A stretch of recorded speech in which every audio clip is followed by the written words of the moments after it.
कीजिए। ठीक है, आंकड़ों का हमें इंतजार करना चाहिए, लेकिन यहाँ घुसपैठिए एक अगर बड़ी समस्या है, अगर उसका निदान निकाला जा रहा है, यही सवाल मैंने श्याम कुमार जी से भी किया, अगर उसका निदान निकाला जा रहा है तो ये समस्या तो हल होनी चाहिए ना, तो इस पर क्यों इतने सवाल? कोई मना नहीं कर रहा पूजा जी, रुक जाइए श्याम कुमार जी, रुक जाइए। सूरज मंडल से मेरा सवाल है, सूरज जी।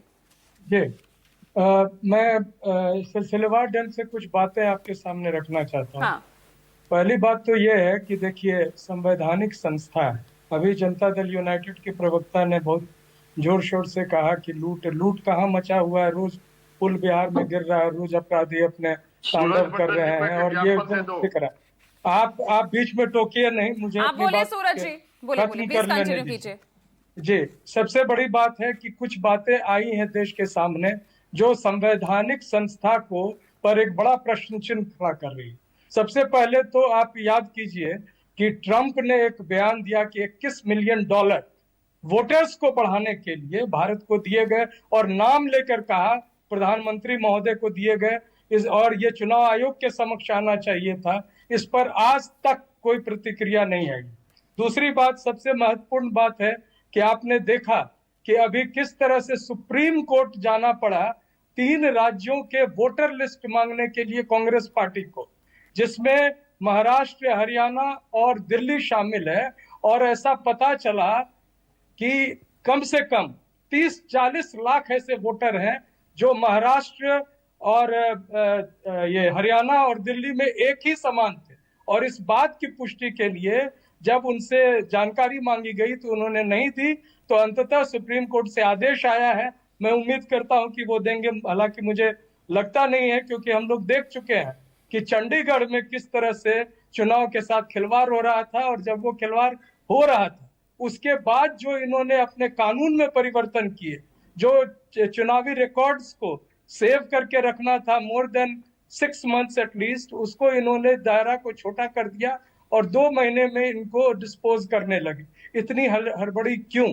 और सबसे महत्वपूर्ण बात बिहार तो खबर ये भी आ रही है सूरज जी कि 1 अगस्त से पूरे देश में ये प्रक्रिया चलाने की तैयारी हो रही है।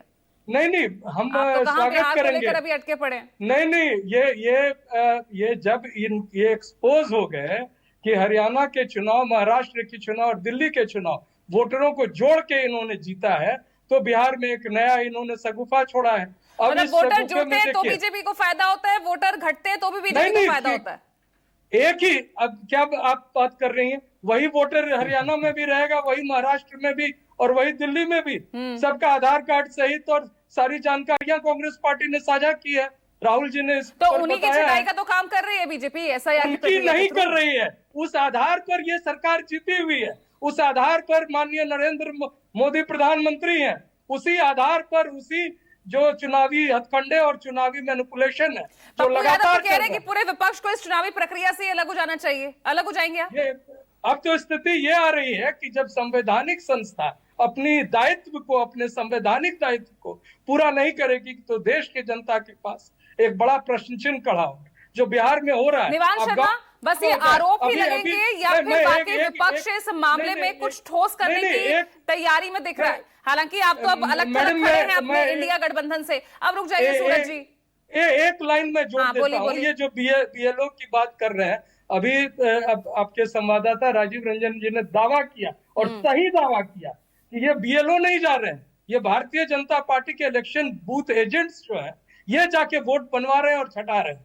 और इस तरह से आपके भी तो बीएलओ तैनात है या नहीं है? आपने भी तो अपने बीएलएस को तैनात किया है, आरजेडी ने भी किया है, वो क्या कर रहे हैं? करती है वो दायित्व सरकारी बीएलओ का है कि पार्टियों की बीएलओ का है कि किसका वोट जुड़ेगा और किसका वोट छटेगा। और ये जो नेपाल की बात कर रहे हैं, नेपाल के आप जान लें तो निगरानी तो करेंगे ना आपके एजेंट? नहीं, ये क्यों उनको जमीन पर खड़ा किया है? चलिए अब रुकिए, निवान शर्मा